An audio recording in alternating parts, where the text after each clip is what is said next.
Hello बच्चों, कैसे हो आप सब। आई होप कि आप सब अच्छे होंगे। मैं Sangeeta from learn hub, the learning platform, जहां पढ़ सकते हैं math science SST absolutely free at learnerhub.com।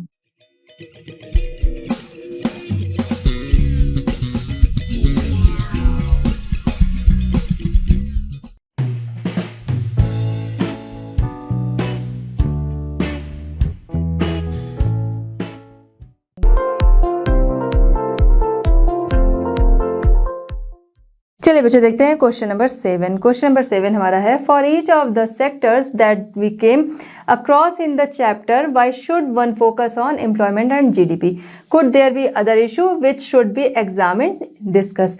यहाँ पर क्या है कि यहाँ पर सभी सेक्टर्स जो हैं वो सारे सेक्टर्स फोकस्ड है किस पर, उन सभी क्षेत्रों को फोकस किया गया है किस पर, जीडीपी और एम्प्लॉयमेंट पर फोकस किया गया है। इसके अलावा कुछ और भी इश्यूज हो सकते हैं जो हैं होने चाहिए, उन्हें एग्जामिन करिए। चलिए डिस्कस करते हैं इस पे।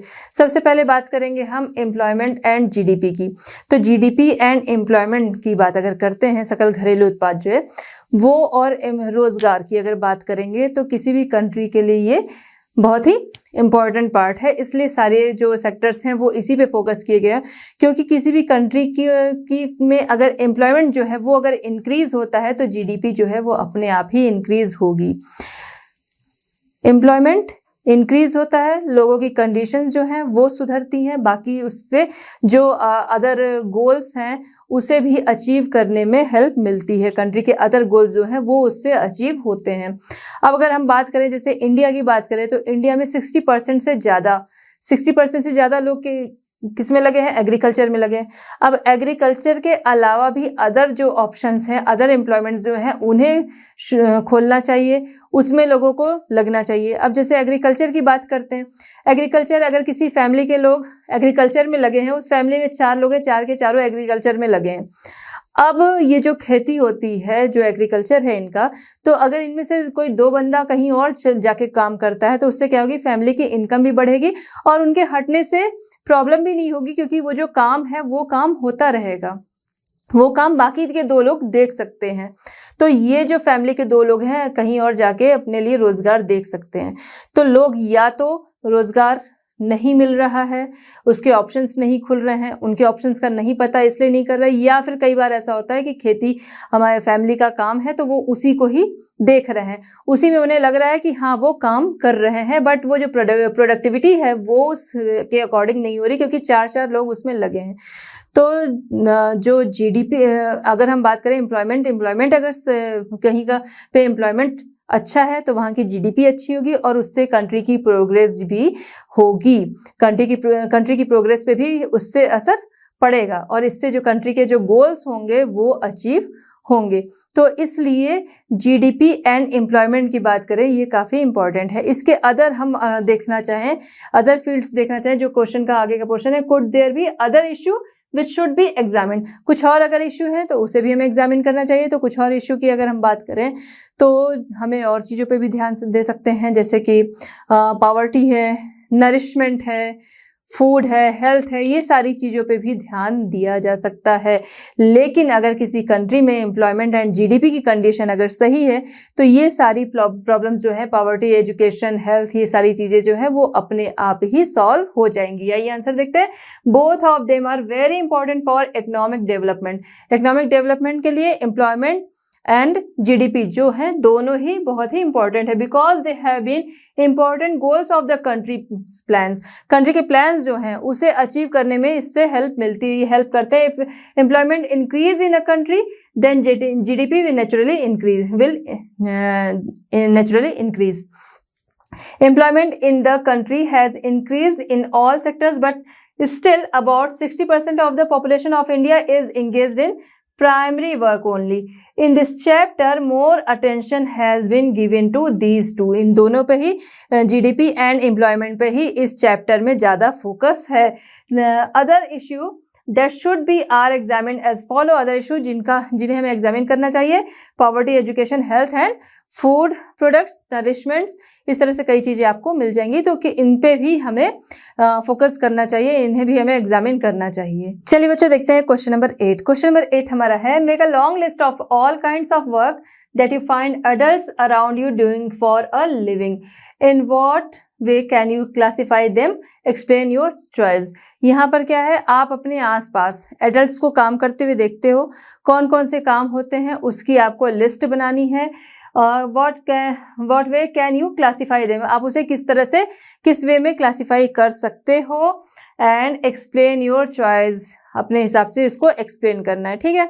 सबसे पहले हम अपने आसपास जो भी एडल्ट्स काम करते हैं, जिन्हें हम देखते हैं, हमें वो उसकी लिस्ट बनानी है। उसमें हम कुछ भी लिख सकते हैं, जिनको हम आसपास काम करते हुए देखते हैं, रोजगार जो उनके हैं उसे हम देखते हैं। The works of adults around us working for a living, farmers, washerman, doctors, carpenters, lawyers, tailors, engineers, masons, teachers, sweepers, bankers, automobiles, shop workers extra, ठीक है। ये सारी चीज़ें क्या है, हमें अपने आसपास दिखती हैं कि ये सारे काम करने वाले हमें आसपास नॉर्मली दिख जाते हैं, ठीक है। अब इनका क्लासिफिकेशन की अगर हम बात करें, क्लासिफिकेशन कैसे कर सकते हैं, तो क्लासिफिकेशन जो है कई तरीके से किया जा सकता है। प्राइमरी, सेकेंडरी, टर्शरी, इसमें कर सकते हैं सेक्टर्स के अकॉर्डिंग, या संगठित है असंगठित, इसमें भी जा सकते हैं। लेकिन अगर बेसिकली पूछ रहे हैं कि क्लासिफिकेशन की बात अगर केवल हो रही है, तो क्लासिफिकेशन अगर हमें देना है तो primary sector, secondary sector and tertiary sector, इस तरीके से हम दे सकते हैं।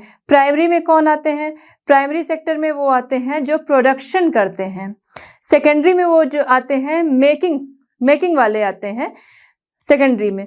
एंड टर्शरी की बात करें तो वो टर्शरी में आते हैं सेवा, सर्विस, वो आते हैं टर्शरी में। अब जैसे प्राइमरी की बात करें तो माइनिंग है, एग्रीकल्चर है, फिशिंग है, ये सारी चीज़ें टर्शरी में आ जाएंगी जो कि प्रोडक्शन कर रहे हैं, ठीक। सेकेंडरी की बात करें कि मेकिंग, जैसे शुगर से शुगर केन बनाना, कॉटन से कॉटन क्लॉथ बनाना। टर्शरी में आ जाए सेवा क्षेत्र, जैसे कि जो सामान बन गया, जो सामान रेडी हो गया, उसको एक जगह से दूसरी जगह पहुंचाना, सेवा क्षेत्र। ट्रांसपोर्टेशन, ये किस में आएगा, टर्शरी में आएगा। इसके अलावा बात करें तैयार चीज़ों को ले जाके मार्केट में सेल करना, तो मार्केट में ले जाके सेल करना, ये भी क्या हुआ, सेवा क्षेत्र में आया, टर्शरी में आया। टीचर्स, बच्चों को पढ़ाते हैं, वो किस में आया, सेवा क्षेत्र यानी कि टर्शरी। डॉक्टर्स, इंजीनियर्स, ये सारे किस में आएंगे, टर्शरी में आएंगे। आइए आंसर देखते हैं, यहाँ तक हो गया था। The activities performed by humans for a living are classified into 3 areas: primary, secondary and tertiary. We can classify the employment sector of the people around us in any one of 3 classification. ठीक है, जो हम अपने आसपास जिन्हें काम करते हुए देख रहे हैं, तो ये primary, secondary and tertiary sector जो हैं, जो क्लासिफिकेशन का तरीका है, तो हम अपने आसपास जिन्हें देख रहे हैं उसे हम किसी भी 3 में क्लासिफाइड कर सकते हैं। लेकिन किसी भी 3 में चीज के काम के अनुसार, काम के सेक्टर के अनुसार हम क्लासिफाई करेंगे। प्राइमरी में कौन आएंगे, अभी हमारी बात हुई, प्राइमरी में वो आएंगे जो कि प्रोडक्शन कर रहे हैं। Primary sector mining, forestry, farming, fishing, ये सारे जो हैं वो आएंगे प्रोडक्शन, वो आएंगे हमारे प्राइमरी में। Secondary sector automobile, steel production, making clothes from cotton, sugar from sugar cane, तो जो शुगर से शुगर केन बनना, ये सारे मेकिंग वाला जो काम है वो हमारा आता है सेकेंडरी में। एंड टर्शरी हमारा सेक्टर जो है सर्विस से जुड़ा हुआ है। टीचिंग, रेलवे, बैंकिंग, ट्रांसपोर्टेशन, ये सारी चीज़ें जो हैं वो हमारी टर्शरी में आएंगे। तो इस तरह जो आपके आसपास जो भी लोग काम करते हैं उन्हें आप इन सेक्टर्स के अकॉर्डिंग क्लासिफाइड कर सकते हैं। चलिए बच्चों देखते हैं क्वेश्चन नंबर 9। क्वेश्चन नंबर 9 हमारा है, how is the tertiary sector different from other sector, illustrate with a few example. चलिए अब बताइए कि जो टर्शरी सेक्टर है वो प्राइमरी एंड सेकेंडरी से किस तरह से अलग है, एग्जाम्पल के साथ आपको बताना है।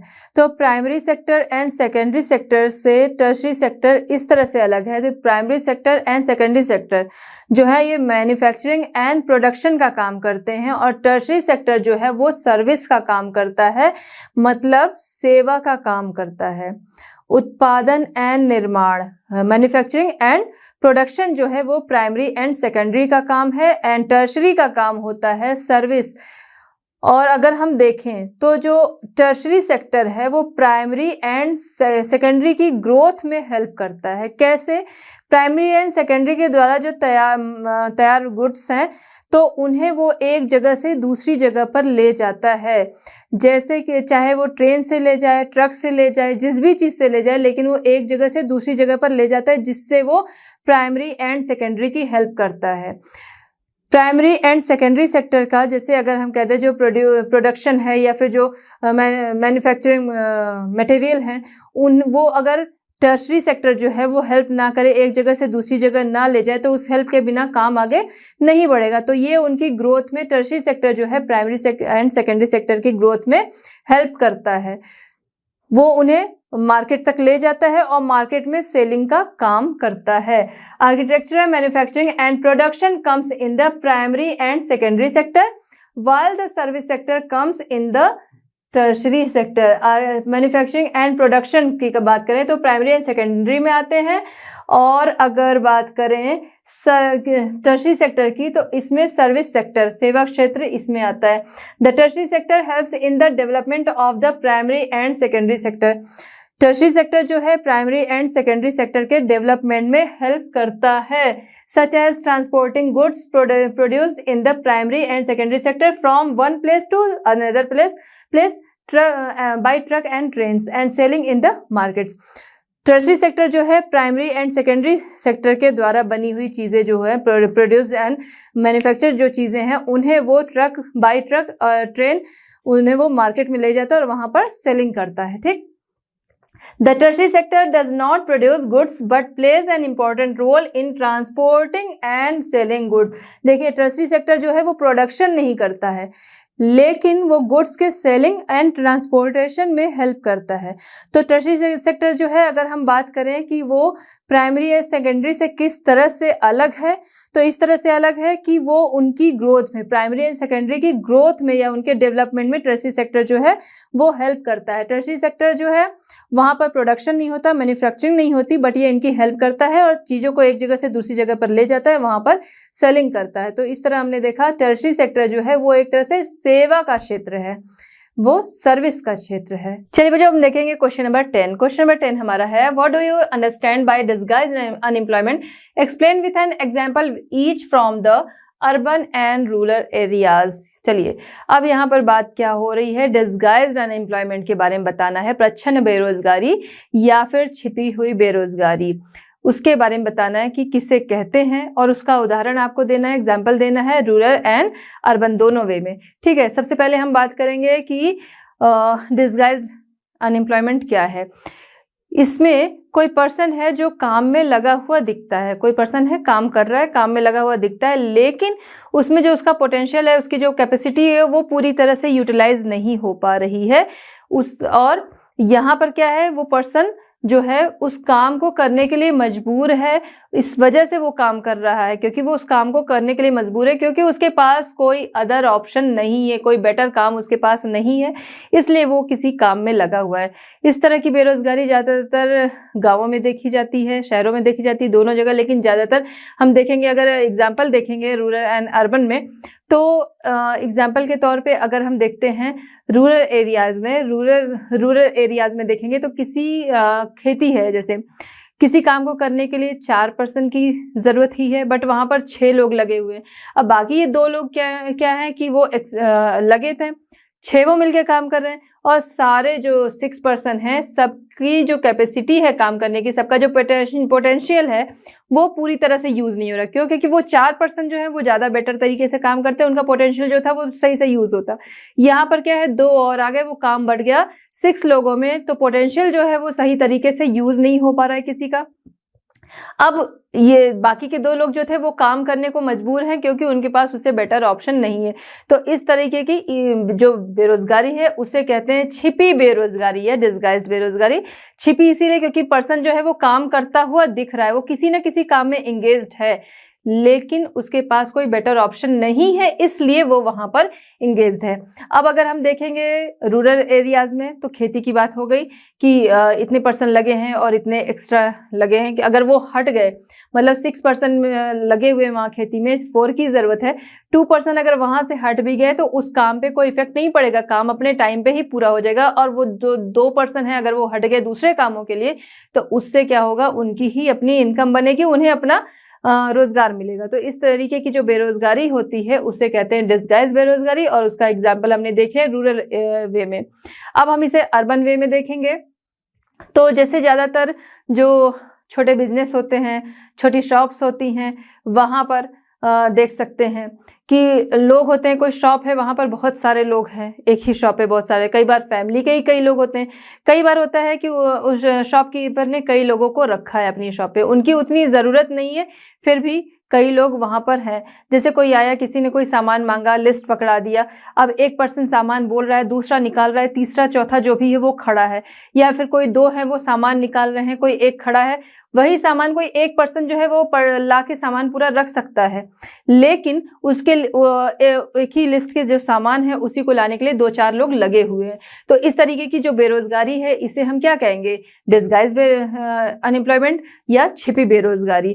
क्यों? क्योंकि वहां पर काम करते हुए सब दिख रहे हैं, लेकिन उनका जो पोटेंशियल है वो पूरी तरह से यूटिलाइज नहीं हो रहा है। ठीक है, तो इस तरह से हमने देख लिया डिस्गाइज अनएम्प्लॉयमेंट क्या है, और उसका एग्जांपल भी हमने रूरल एंड अर्बन दोनों वे में देख लिया। आइए आंसर देखते हैं। Disguise unemployment is the condition when a worker is working but his potential is not fully utilised. ठीक है, इसमें क्या है, वर्कर जो है वो काम कर रहा है, लेकिन उसका पोटेंशियल जो है वो पूरी तरह से यूटिलाइज नहीं हो रहा है। In such a situation a worker is engaged in a particular work because he has nothing to do better than him. Example in urban context, it look at the examples of disguised unemployment in cities, people engaged in small shops, small business। ठीक है, हमने यहाँ पर देख लिया urban context में कि urban वे में हमने देख लिया कि किस तरीके से ये इस तरीके की एम्प्लॉयमेंट जो है वो कहाँ पर पाया जाता है। ठीक है, example in rural context, rural ग्रामीण परिप्रेक्ष्य में हम यहाँ पर देखेंगे example. If look at the example of disguised unemployment in rural, 1 or 2 people are enough for any work in a firm. More people work on the same firm while leaving some of them does not affect that work। मतलब वहां पर ज्यादा लोग लगे हैं तो उसका potential क्या है, वो यूज नहीं हो रहा, क्योंकि वहां पर काम उतने लोग का नहीं है, बट वो काम कर रहे हैं क्योंकि उनकी मजबूरी है, उनके पास उससे बेटर कोई काम करने को नहीं है। तो इस तरह हमने देख लिया कि डिस्गाइज्ड अनएम्प्लॉयमेंट क्या है और उसके एग्जाम्पल भी देख लिए। चलिए बच्चे देखते हैं क्वेश्चन नंबर 11। क्वेश्चन नंबर 11 हमारा है distinguish between open unemployment and disguised unemployment. यहाँ पर क्या करना है, आपको अंतर बताना है ओपन अनएम्प्लॉयमेंट और डिस्गाइज्ड अनएम्प्लॉयमेंट के बीच में। तो ओपन अनएम्प्लॉयमेंट की बात करेंगे। सबसे पहले ओपन अनएम्प्लॉयमेंट, जहां पर कोई पर्सन है जो कि एबल है, योग्य है, हेल्दी है, काम करना चाहता है और जो भी मजदूरी वहां मिल रही है उस पे काम करने को वो तैयार है, लेकिन उसे काम नहीं मिल रहा है क्योंकि वहां पर काम ही नहीं है। तो इस तरह की जो अनएम्प्लॉयमेंट होता है उसे हम कहते हैं ओपन अनएम्प्लॉयमेंट, क्योंकि इसमें साफ साफ दिख रहा है कि वो पर्सन जो है वो बेरोजगार है। तो इसे कहते हैं ओपन अनएम्प्लॉयमेंट। ऐसा अनएम्प्लॉयमेंट जो है ज्यादातर शहरों में देखा जाता है, जहां पर जो कि पढ़े लिखे लोगों के बीच में, एजुकेटेड लोगों के बीच में ऐसा अनएम्प्लॉयमेंट देखा जाता है। ठीक है, ऐसा कहां पर ज्यादातर होता है, ज्यादातर जहां पर रिसोर्सेज की कमी हो वहां पर ऐसा होता है कि पर्सन जो है हेल्दी भी है, एबल है, काम करना चाहता है, जो मजदूरी मिल रही है उस पर काम करना चाहता है, लेकिन वहां पर काम ही नहीं है, तो इस वजह से वो क्या है, वो बेरोजगार है, अनएम्प्लॉयमेंट उसके पास है, मतलब वो बेरोजगारी है उसके पास। ठीक है, अब हम बात करते हैं डिस्गाइज अनएम्प्लॉयमेंट। अभी पहले के भी क्वेश्चन हमने देखा। तो डिस्गाइज अनएम्प्लॉयमेंट क्या है, वहां पर पर्सन जो है काम करता हुआ आपको दिख रहा है, काम करता हुआ पर्सन दिख रहा है, वो काम कर रहा है, लेकिन उसकी जो क्षमता है उसका पूरा यूज नहीं हो पा रहा है, तो उसे हम कहते हैं डिस्गाइज्ड अनएम्प्लॉयमेंट। और वो ऐसा इसलिए कर रहा है क्योंकि वो उसके पास मजबूरी है, उसके पास कुछ और उससे बेटर काम करने को नहीं है, इसलिए वो उसी काम में लगा है जहां पर उसकी क्षमता का पूरा यूज नहीं हो पा रहा है, तो इसे हम कहते हैं डिस्गाइज्ड अनएम्प्लॉयमेंट। तो दोनों में फर्क की बात हो गई। ओपन में कि पर्सन जो है वो काम करना चाह रहा है, एबल है, सब कुछ है, लेकिन उसे काम मिल नहीं रहा है, ठीक है। और हम डिस्गाइज्ड अनएम्प्लॉयमेंट में देखेंगे कि पर्सन जो है वो काम में लगा हुआ दिख रहा है लेकिन उसकी क्षमता का पूरा पूरा यूज नहीं हो रहा, उसे हम कहते हैं डिस्गाइज्ड अनएम्प्लॉयमेंट। चलिए आइए देखते हैं distinguish between open unemployment and disguised unemployment. Open unemployment in which a person is fit or healthy or is ready to work on the wages he is getting but he is not able to get work. This type of unemployment exists due to lack of resources. जहाँ पर resources की कमी होती है वहाँ पर ज़्यादातर इस तरह का unemployment देखा जाता है. It is generally seen in cities. Open unemployment exists among educated unemployment. ठीक है, ऐसा शहरों में ज्यादातर देखा जाता है जहां पर शिक्षित बेरोजगार जो हैं वो मिलते हैं, ठीक है। डिस्गाइज अनएम्प्लॉयमेंट की बात करेंगे। Disguise unemployment is the condition when a worker is working but his potential is not fully utilized. In such a situation, a worker is engaged in a particular work because he has nothing to do better than, तो इससे better करने के पास उसके पास कुछ है नहीं, इसलिए वो किसी काम में इंगेज्ड है। तो ये हमने देख लिया दोनों में फर्क कि क्या है डिस्गाइज्ड अनएम्प्लॉयमेंट और ओपन अनएम्प्लॉयमेंट। चलिए बच्चों देखते हैं क्वेश्चन नंबर 12। क्वेश्चन नंबर 12 हमारा है tertiary sector is not playing any significant role in the development of Indian economy, do you agree, give reasons in support of your answer. यहाँ पर क्या है कि टर्शियरी सेक्टर की बात हो रही है कि वो इंडियन इकोनॉमी में उसका कोई महत्वपूर्ण रोल नहीं है। इंडियन इकोनॉमी के डेवलपमेंट में टर्शियरी सेक्टर का कोई महत्वपूर्ण रोल नहीं है। क्या आप इससे सहमत हैं? जो भी आपका आंसर है, सहमत हैं, नहीं है, आप इससे एग्री करते हैं, नहीं करते, अपने आंसर के सपोर्ट में आपको रीजन देना है। चलिए सबसे पहले बात करेंगे क्या सच में टर्शियरी सेक्टर जो है इंडियन इकोनॉमी के डेवलपमेंट में उसका कोई रोल नहीं है? नहीं, ये सच नहीं है। तो हम इससे एग्री नहीं करते हैं कि इंडियन इकोनॉमी के डेवलपमेंट में टर्शियरी सेक्टर का कोई रोल नहीं है, कोई महत्वपूर्ण रोल नहीं है, इससे हम एग्री नहीं करते हैं क्योंकि उसका बहुत बड़ा रोल है प्राइमरी एंड सेकेंडरी। अब हम इससे एग्री नहीं करते, हो गया। आगे कहा है कि आपका जो भी आंसर है उसके सपोर्ट में आपको रीजन देना है, ठीक है। तो हम इससे एग्री नहीं करते हैं, क्यों? क्योंकि टर्शियरी सेक्टर जो है, प्राइमरी एंड सेकेंडरी का डेवलपमेंट जो है तेजी से अगर हमें चाहिए तो उसमें क्या है, टर्शियरी जो है उसका बहुत बड़ा योगदान है।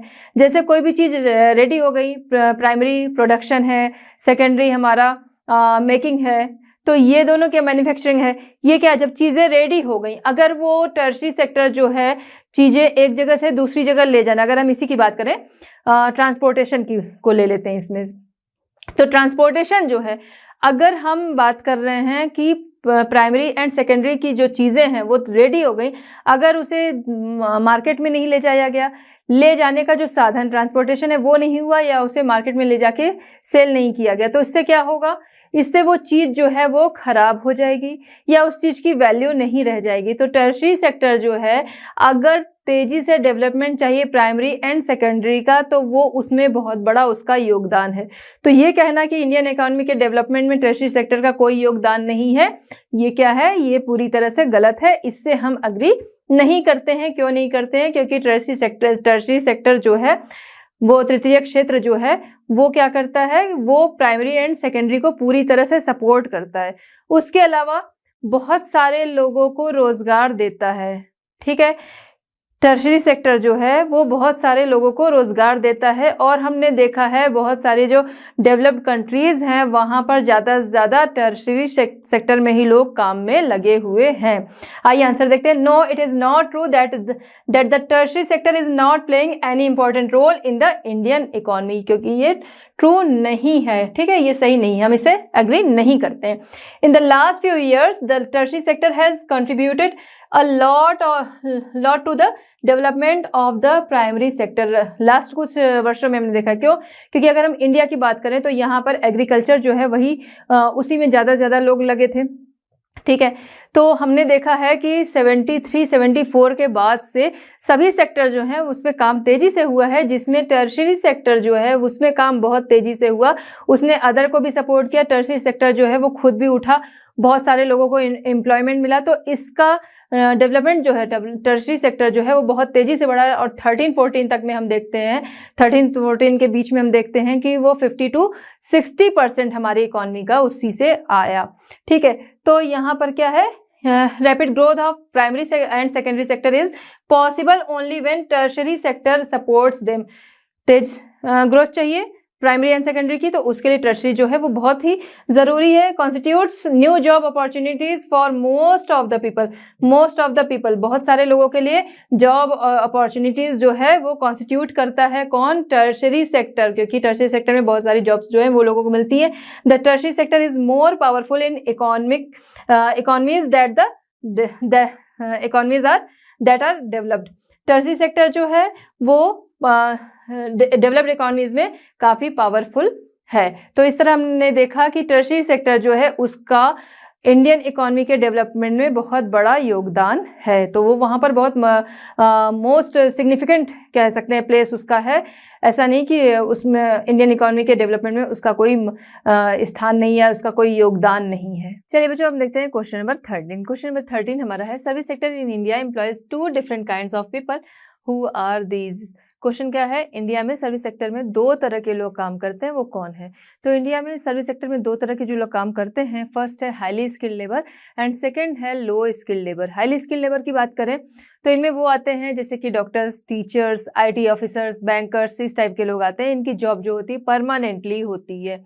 ठीक है, इनमें मोस्टली जो लोग आते हैं तो वो इनमें जो लोग आते हैं मोस्टली उसमें से हाईली एजुकेटेड लोग होते हैं। अब बात करें लो स्किल्ड लेबर की। लो स्किल्ड लेबर में कौन आते हैं, जैसे इलेक्ट्रिशियन है, पेंटर है, व्हील बोरो है, ठेला खींचने वाले, इस टाइप के जो लोग हैं वो इसमें आते हैं। इनकी जॉब जो होती है वो परमानेंटली नहीं होती है और इनमें ज़्यादातर लो एजुकेटेड लोग पाए जाते हैं।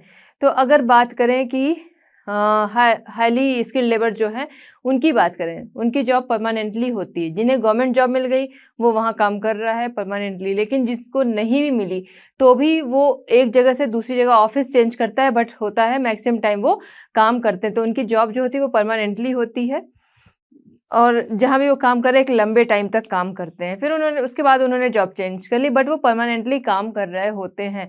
बट लो स्किल्ड लेबर की अगर बात करें तो परमानेंटली नहीं काम करते। जहाँ जैसे इलेक्ट्रिशियन है, जहाँ काम मिला, जिसे मिला कर रहे हैं, नहीं मिला नहीं कर रहे। कारपेंटर है, पेंटर है, ये सारे लोग कैसे हैं, क्या है कि जब काम मिल रहा है तो कर रहे हैं, नहीं मिल रहा है तो नहीं कर रहे हैं, चाहते हुए भी नहीं कर रहे हैं। ठीक है, तो इस टाइप तो ये हमने देखा कि इंडिया में सर्विस सेक्टर में 2 तरह के जो लोग काम करते हैं, अगर उनकी बात की जाए तो फर्स्ट है high skilled labour and second है लो स्किल्ड लेबर। और हाई स्किल्ड लेबर कौन है एंड लो स्किल्ड लेबर कौन है, ये आई होप कि आपको समझ में आ गया होगा। आइए आंसर देखते हैं। Service sector in India employs 2 different kinds of people. These are, first है highly skilled labor, teachers, bankers, IT officers, etc. These people are permanently employed. Most people are highly educated. ठीक है, यहाँ less skill labour में wheelbarrow, painter, vendors, electrician, plumber, etc. These people are not permanently employed. Most people are uneducated. ठीक है, या फिर लो educated. तो इस तरह हमने देखा कि इंडिया में सर्विस सेक्टर में कौन से 2 तरह के लोग काम करते हैं। चलिए बच्चों, देखते हैं क्वेश्चन नंबर 14। क्वेश्चन नंबर 14 हमारा है, workers are exploited in the unorganised sector, do you agree with this view, give reasons in support your answer. Unorganised sector के जो वर्कर्स होते हैं उनका शोषण होता है, क्या आप इससे एग्री करते हैं? हाँ नहीं, जो भी आपका आंसर है अपने आंसर के सपोर्ट में आपको रीजन देना है। ठीक है, कि आप इससे एग्री करते हैं या नहीं। तो सबसे पहली चीज़ कि जो अनऑर्गेनाइज सेक्टर है वहाँ पर वर्कर्स का शोषण होता है, हम इससे एग्री करते हैं। ठीक, क्यों करते हैं अब उसे समझेंगे, पहले इसको देख लें। Workers are exploited in the unorganized sector, we are agree with this view. The unorganized sector is characterized by small and scattered units which are largely outside by the control of the government. जो unorganised sector होते हैं वो छोटे होते हैं, बिखरे होते हैं और गवर्नमेंट का इन पे कोई कंट्रोल नहीं होता है। और यहाँ पर रूल्स एंड रेगुलेशंस जो हैं वो या तो नहीं होते, या अगर होते भी हैं तो उन्हें फॉलो नहीं किया जाता। यहाँ पर जो लोग काम करते हैं लो पेड होते हैं, उन्हें सैलरी बहुत कम मिलती है, उन्हें हॉलीडे एंड सिक लीव ये सब नहीं मिलती हैं। इसके अलावा हम कहेंगे कि उनके यहाँ कोई ओवर टाइम का प्रोविज़न नहीं होता है। ओवर टाइम का प्रोविज़न मतलब काम के उनके कोई घंटे निश्चित नहीं होते। पहले तो हम ये जान लें, उनके काम के कोई घंटे नहीं निश्चित होते, उन्हें काफ़ी काम करना पड़ता है। और उसके अलावा अगर काम ज़्यादा हो रहा है तो काम के जो घंटे हैं उससे ज़्यादा काम करने पर क्या करना चाहिए, उसके एवज में कुछ पेमेंट करनी चाहिए। बट यहाँ पर ओवर टाइम का कुछ भी नहीं मिलता। तो ओवर टाइम का भी यहाँ पर कुछ नहीं मिलता, सिक लीव नहीं होती, हॉलीडेज़ नहीं होती है, कोई लीव्स नहीं होती है। कई बार होता ये है कि किसी की तबीयत ख़राब हुई या किसी भी रीज़न से लोगों ने छुट्टी ले ली। अब जब उन्होंने छुट्टी ले ली 2 दिन 4 दिन जो भी, अब छुट्टी ले ली, उसके बाद बिना किसी वजह के उन्हें जॉब से हटा भी दिया जाता है। यानी कि यहाँ पे जॉब की गारंटी नहीं होती है, आज काम है कल नहीं है। जहाँ पर काम कर रहे हैं, अगर सीज़नल काम है वहाँ पर ज़्यादा लेबर की ज़रूरत है, काम कर रहे हैं। जब कम लेबर की ज़रूरत है तो किसी को भी कभी भी हटाया जा सकता है और बिना कुछ भी वजह बताए कभी भी हटाया जा सकता है। तो इसमें हमने देखा क्या कि ओवर टाइम का भी प्रोविज़न नहीं है, यहाँ पर सैलरी भी कम मिलती है, जॉब सिक्योरिटी नहीं है। जॉब सिक्योरिटी इसी तरीके से नहीं कि कभी भी उन्हें हटाया जा सकता है, काम आज है नहीं है।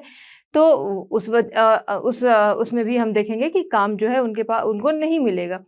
तो ये सारी चीज़ें हैं जिससे हम कह सकते हैं कि हाँ, जो अनऑर्गेनाइज़ सेक्टर है वहाँ पर वर्कर्स का शोषण होता है, एक्सप्लॉइटेड होते हैं वो। आइए देखते हैं, there are rules and regulations but these are not follow. Rules and regulations जो हैं वो वहाँ होते हैं लेकिन उन्हें फॉलो नहीं किया जाता। Jobs here are low paid and often not regular. Jobs होती हैं लो पेड होती हैं और रेगुलर नहीं होती है। There is no provision for overtime, paid leave, holidays leave due to sickness, etc. Employment is not secure. People can be asked to leave without any reasons. कभी भी किसी भी यहाँ पर जॉब जो होती है वो सिक्योर नहीं होती, कभी भी किसी को भी जॉब छोड़ने को कहा जा सकता है। Some people may be asked to leave. A lot also depends on the whims of the employer. बहुत सारे एम्प्लॉयज़ जो होते हैं वो एम्प्लॉयर के कृपा पात्र होते हैं या एम्प्लॉयर की कृपा से वो काम करते हैं। तो इस तरह हमने देखा जो अनऑर्गेनाइज सेक्टर है वहाँ पे जो लेबर्स हैं उनका शोषण होता है, क्योंकि अनऑर्गेनाइज सेक्टर जो है वो छोटे हैं, बिखरे हुए स्कैटर्ड हैं। जो ऑर्गेनाइज्ड हैं वो पूरे तरीके से ऑर्गेनाइज्ड है। कोई एक पर्सन बैठा है, अगर उनके 10 ऑफिस भी एक ही शहर में हो या अलग अलग शहर में हो तो वो तब भी ऑर्गेनाइज तरीके से चलते हैं। बट अनऑर्गेनाइज सेक्टर जो हैं वहाँ पर ये छोटे होते हैं, बिखरे हुए होते हैं, जॉब सिक्योर नहीं होती है, लो पेड होते हैं, ओवर टाइम नहीं होता है, हॉलीडेज़ नहीं होती है और कभी भी किसी को, सबसे बड़ी चीज़, कभी किसी को भी निकाला जा सकता है बिना किसी वजह के। तो आई होप कि क्वेश्चन नंबर 14 का जो आंसर है वो आपको समझ में आ गया होगा। चलिए बच्चों देखते हैं क्वेश्चन नंबर 15। क्वेश्चन नंबर 15 हमारा है, how are the activities in the economy classified on the basis of employment conditions. Question हमारा क्या कह रहा है, इकोनॉमी में, अर्थव्यवस्था में एक्टिविटीज़ जो है एम्प्लॉयमेंट कंडीशन के बेस पर उनका क्लासिफिकेशन कैसे होता है। तो कैसे होता है उसका क्लासिफिकेशन, 2 टाइप्स है। फर्स्ट है ऑर्गेनाइज सेक्टर एंड सेकंड क्या है, अनऑर्गेनाइज सेक्टर। ऑर्गेनाइज सेक्टर की बात करें तो ये गवर्नमेंट के द्वारा लगाए गए रूल्स एंड रेगुलेशंस को फॉलो करते हैं। जो फैक्ट्रीज़ के लिए जो नियम होते हैं, फैक्ट्रीज़ के वर्कर्स के लिए जो नियम होते हैं, वो सारी चीज़ें यहाँ पर फॉलो की जाती हैं। मतलब फैक्ट्रीज़ के जो घंटे होंगे वो फिक्स होंगे, फैक्ट्रीज़ में वर्किंग आवर्स जो हैं वो फिक्स होंगे, ओवर टाइम जो होगा उसके लिए अलग से पे किया जाएगा। उसके अलावा जो वहाँ पर काम कर रहे हैं अगर उनके साथ कोई मिसहैपनिंग हो जाती है तो उसकी भी भरपाई की जाती है। तो ये सारी चीज़ें क्या हैं, गवर्नमेंट के जो रूल्स एंड रेगुलेशंस हैं उन्हें यहाँ पर फॉलो किया जाता है। यहाँ पर जॉब जो है, जॉब सिक्योरिटी जो है वो होती है, लोग काम अपना करते रहते हैं, वर्किंग आवर्स कम होते हैं, फिक्स होते हैं। उसके अलावा अगर कोई ओवर टाइम करता है, ओवर टाइम की उसे पेमेंट दी जाती है। जॉब सिक्योरिटी होती है, मतलब यहाँ पर काम हमेशा होता है, उन जॉब जो है वो रहेगी। जैसा कि अनऑर्गेनाइज्ड में है कि कभी भी किसी को भी बिना किसी वजह के बाहर कर दिया जाता है, ऐसा इसमें नहीं होता है ऑर्गेनाइज सेक्टर में। उसके अलावा यहाँ पर सिक लीव भी होती हैं, पेड लीव्स भी होती हैं और उसके पेड लीव्स होंगी, सिक लीव्स होंगी, हॉलीडेज़ होंगी, ये सारी फैसिलिटीज़ मिलेंगी। इन सब के साथ साथ मेडिकल फैसिलिटीज़ भी मिलती है ऑर्गेनाइज सेक्टर में, क्योंकि ऑर्गेनाइज सेक्टर का काम है गवर्नमेंट के रूल्स एंड रेगुलेशंस को वो फॉलो करते हैं, जिसमें कि उनका काम है कि अपने एम्प्लॉय का ध्यान भी रखना चाहिए काम के साथ साथ। और जो अनऑर्गेनाइज सेक्टर हैं उन्हें क्या है, उन्हें सिर्फ काम से मतलब है, वो अपना काम करवाते हैं जब उनका मन करता है, जिस भी एम्प्लॉय को बिना किसी वजह के निकाल सकते हैं।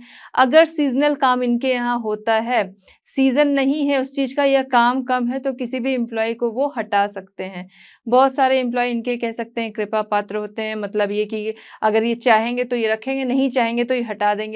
यहाँ पर कोई पेड लीव्स नहीं होती हैं, सिक लीव्स वगैरह नहीं होती। अगर किसी ने सिक लीव ले ली किसी वजह से, अगर उसने छुट्टी ले ली, उसकी तबीयत नहीं सही है कुछ, तो या उसके पैसे तो उसको नहीं मिलेंगे। उसके अलावा क्या होगा, अगर इनका मन करेगा तो आगे से उन्हें आने को मना भी कर देंगे, मतलब उनकी जॉब चली जाएगी उस पर्सन की। तो ये सारी चीज़ें होंगी। यहाँ पर ओवर टाइम, यहाँ के पे काम, सबसे बड़ी चीज़ कि काम के जो आवर्स होंगे, वर्किंग आवर्स होंगे, वो फिक्स नहीं होंगे और ओवर टाइम का अलग से कुछ भी पे नहीं किया जाता है। तो और ये क्या होते हैं, ये छोटे होते हैं और छोटे होते हैं और बिखरे हुए होते हैं। जैसे कि हम देखें, अगर ऑर्गेनाइज सेक्टर होते हैं वो क्या होते हैं, वो कंट्रोल्ड होते हैं। कोई कंपनी है, अगर प्राइवेट कंपनी ले ले, गवर्नमेंट तो छोड़िए, अगर प्राइवेट कंपनी भी ले लेते हैं, अगर एक कोई कंपनी है, उसकी एक उसका सिंगल ऑफिस हो, या फिर एक ही शहर में उसके कई ऑफिस हो, या फिर कई शहर में कई ऑफिस हों, तो भी वो क्या होगा, वो पूरी तरह से कंट्रोल्ड होगा। वो कहीं भी होगा, सारी जगह सेम रूल्स एंड रेगुलेशंस वहाँ पर फॉलो होते हैं। लेकिन ये जो अनऑर्गेनाइज्ड हैं, ये छोटे ऑफिस होते हैं, छोटे बिजनेस होते हैं, छोटे काम होते हैं, और यहाँ ये क्या होते हैं कि ये ऑर्गेनाइज तरीके से नहीं चलते हैं। तो आइए अब हम आंसर देखते हैं। On the basis of employment conditions, economic activities can be divided into 2 categories. First organise and second है अनऑर्गेनाइज सेक्टर। ऑर्गेनाइज सेक्टर की बात करें, ऑर्गेनाइज सेक्टर जो है, organise sector covers those enterprises और places of work where the terms of employment are regular and therefore people have assured work। ठीक है, next है workers in the organized sector enjoy security of employment. They are expected to work only a fixed number of hours. If they work more, they have to be paid overtime by the employer. They also get several other benefits from the employees. Other benefits क्या है, जिस पे हमने बात किया कि उन्हें sick leave भी मिल जाती है, उन्हें पेड लीव्स भी मिल सकती है, उन्हें मेडिकल फैसिलिटीज़ भी मिल सकती है। ये सारी चीज़ें हैं। ठीक, अब आगे अनऑर्गेनाइज सेक्टर की बात करते हैं। तो यहाँ पर the unorganise sector is characterised by small and scattered units. ये स्मॉल एंड स्कैटर्ड यूनिट्स के द्वारा ये ऑर्गेनाइज होते हैं, which are largely outside the control of the government. ये गवर्नमेंट के कंट्रोल से बाहर होते हैं, रूल्स एंड रेगुलेशंस होते हैं, बट उन्हें फॉलो नहीं किया जाता है। चलिए बच्चों, देखते हैं क्वेश्चन नंबर 16। क्वेश्चन नंबर 16 हमारा है, compare the employment conditions prevailing in the organised and unorganised sector. चलिए यहाँ पर क्या करना है, हमें कंपेयर करना है ऑर्गेनाइज्ड एंड अनऑर्गेनाइज्ड सेक्टर को। तो इसके बारे में अभी पहले हमने कुछ पढ़ा है, तो हमें आइडिया लग जाएगा उससे कि organise sector and unorganise sector जो हैं उन्हें अगर हम कंपेयर करते हैं तो हमें क्या मिलता है। चलिए आइए देखते हैं, comparison of employment conditions of organised and unorganised sector. सब वन साइड पे हमारा ऑर्गेनाइज्ड सेक्टर है एंड अदर साइड पे हमारा अनऑर्गेनाइज्ड सेक्टर है। चलिए कंपेयर करते हैं। Here the employment period is regular. Organise sector में क्या होगा, एम्प्लॉयमेंट पीरियड जो होगा वो क्या होगा, वो रेगुलर होगा, मतलब वहाँ पर रोजगार जो रहेगा वो हमेशा रहेगा। अगर हम अनऑर्गेनाइज सेक्टर की बात करें तो यहाँ पर here the period of employment is not regular. यहाँ पर रेगुलर नहीं होगा, आज काम है कल को काम नहीं भी हो सकता है। तो इस तरीके से अनऑर्गेनाइज सेक्टर जो है वो चलते हैं। These sectors are registered by the government. जो ऑर्गेनाइज सेक्टर हैं वो गवर्नमेंट के द्वारा रजिस्टर्ड होते हैं, उसमें पब्लिक सेक्टर वाले भी आएंगे और प्राइवेट सेक्टर वाले भी आएंगे। पब्लिक सेक्टर वो तो गवर्नमेंट के हैं ही, बट जो प्राइवेट सेक्टर हैं वो भी क्या होते हैं, गवर्नमेंट के द्वारा रजिस्टर्ड होते हैं। अगर हम बात करें अनऑर्गेनाइज सेक्टर की, तो वहां पर these sectors are not registered by the government, ये गवर्नमेंट के द्वारा रजिस्टर्ड नहीं होते हैं। चलिए नेक्स्ट हम देखते हैं, these sectors have to follow the government rules and regulations. जो ऑर्गेनाइज सेक्टर्स होते हैं वो क्या करते हैं, वहाँ पर फॉलो होते हैं गवर्नमेंट के जो रूल्स एंड रेगुलेशंस होते हैं वो फॉलो होते हैं, मतलब वर्किंग आवर्स वगैरह हैं वो काम होंगे फॉलो। फैक्ट्रीज़ में जो वर्कर्स हैं उनके लिए क्या फैसिलिटीज़ होनी चाहिए, उनके वर्किंग आवर्स कैसे होने चाहिए, उन्हें अगर कोई दुर्घटना हो जानी चाहिए तो उन्हें अगर कोई दुर्घटना होती है तो फिर उसमें मिसहैपनिंग कुछ भी होती है तो उसके एवज में कुछ उन्हें देना पड़ेगा, पे करना पड़ेगा। तो ये सारी फैसिलिटीज़ जो होती है गवर्नमेंट के द्वारा, जो रूल्स एंड रेगुलेशन जो हैं उनको फॉलो किया जाता है। लेकिन आगे अगर हम अनऑर्गेनाइज सेक्टर में देखते हैं तो वहाँ पर the sectors have government rules and regulation but they are not followed. वहाँ पर गवर्नमेंट के रूल्स एंड रेगुलेशंस होते हैं, क्योंकि रूल्स रेगुलेशन जो है वो तो सभी के लिए बने, बट वो वहाँ पर फॉलो नहीं किए जाते। नेक्स्ट देखते हैं, those working in this field get paid leave, provident fund, service grant etcetera. वहाँ पर क्या है, पेड लीव्स भी हैं, प्रोविडेंट फंड्स वगैरह भी हैं। और हम अगर देखेंगे अनऑर्गेनाइज सेक्टर पे, वहाँ पर पेड लीव्स भी नहीं होंगी, वहाँ पर प्रोविडेंट फंड्स नहीं होंगे, और अदर बेनिफिट्स जो हैं जैसे मेडिकल फैसिलिटीज़ है वो सारी ऑर्गेनाइज सेक्टर में मिलेगी, लेकिन अनऑर्गेनाइज सेक्टर में ये सारी फैसिलिटीज़ नहीं मिलेंगी। तो ये इन दोनों में डिफरेंस है कि organise sector and unorganise sector में क्या डिफरेंस है। आई होप कि आप समझ गए होंगे कि ऑर्गेनाइज सेक्टर क्या है, अनऑर्गेनाइज सेक्टर क्या है और उन दोनों में डिफरेंस क्या है। चलिए बच्चों देखते हैं क्वेश्चन नंबर 17। क्वेश्चन नंबर 17 हमारा है, explain the objective of implementing the NREGA 2005। Question हमारा क्या कह रहा है, इम्प्लीमेंटिंग द नरेगा 2005 के ऑब्जेक्टिव को एक्सप्लेन करना है, नरेगा 2005 के उद्देश्यों को एक्सप्लेन करना है। तो सबसे पहले हम इसका नाम जानना होगा, नरेगा। एन क्या हो गया आपका, national, R rural, E employment, G guaranteed and A जो है एक्ट। ये एक्ट 2005 में लाया गया जिससे नाम दिया गया नरेगा, और इसी को बाद में चेंज कर दिया गया, इसका नाम 2009 में मनरेगा हो गया। बस इसी में नाम चेंज हो गया, बाकी पूरा जो इनके काम थे वो वही रहे। यहाँ पर national rural employment guaranteed act था, बस इसी के आगे महात्मा गांधी लगा दिया गया जिसकी वजह से वो हो गया मनरेगा। तो MN फिर NREGA, मनरेगा वो हो गया Mahatma Gandhi national rural employment guaranteed act, ये 2009 में हो गया। सब कुछ सेम है, अगर मनरेगा के नाम से आता है या नरेगा के नाम से आता है, आंसर सेम होगा। चलिए अब इसके उद्देश्यों को एक्सप्लेन करना, ऑब्जेक्टिव्स को एक्सप्लेन करना है। तो इनका काम क्या था कि रूरल एरियाज जो हैं वहाँ पर जिसे काम की ज़रूरत है उसे वर्ष में एक बार 100 दिनों के 100 डेज के काम की गारंटी दी जाती है। मतलब कि 100 दिनों के लिए किसी को रोज़गार दिया जाता है और उसके एवज में पेमेंट की जाती है। ठीक है, रोजगार दिया गया मतलब पेमेंट की जाएगी, तो 100 दिनों के लिए उन्हें रोजगार दिया जाता है। अगर कोई ऐसा है जो कि काम मांग रहा है और वहां पर उस समय काम नहीं है तो उस एवज में उसको क्या करेंगे, बेरोजगारी भत्ता उसे देंगे, अनएम्प्लॉयमेंट अलाउंस जो है वो उसे दिया जाएगा अगर गवर्नमेंट जो है उस समय उन्हें काम नहीं दे पा रही है जिस समय उन्हें काम चाहिए। तो इस तरीके के जो काम है, इसमें जो काम कराए जाते हैं वो इस उद्देश्य से कराए जाते हैं, इस एम से कराए जाते हैं कि जो लैंड है वो ज़्यादा से ज़्यादा प्रोडक्टिव हो सके, इस उद्देश्य से या इस टाइप के काम इसमें कराए जाते हैं।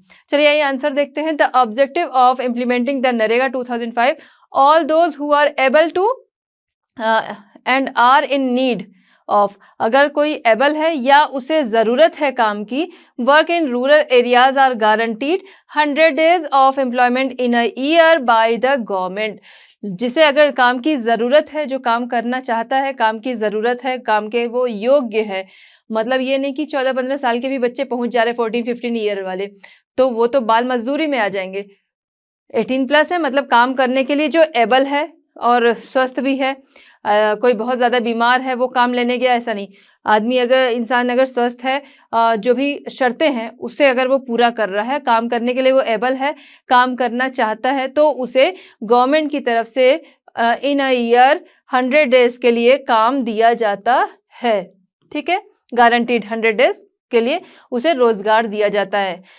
If the government fails in its duty to provide employment, it will give unemployment allowance to the people।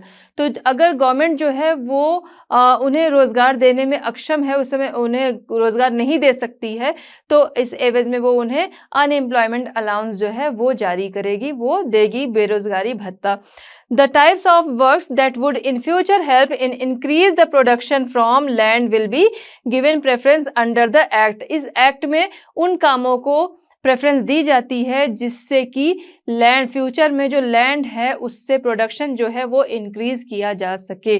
तो मनरेगा या नरेगा 2005 की अगर बात हो रही है तो वो उसमें आंसर जो होगा वो सेम होगा कि इनके जो उद्देश्य रहे हैं वो क्या रहे हैं कि इन अ ईयर लोगों को 100 दिनों के लिए गारंटीड काम जो है वो उपलब्ध कराना, काम उपलब्ध ना कराने के एवज में उन्हें बेरोजगारी भत्ता दिलाना। तो बच्चों, इस तरह हमारा चैप्टर होता है कंप्लीट। मिलते हैं next chapter and next solutions के साथ। एट लर्नो हब फ्री है पर बेस्ट है।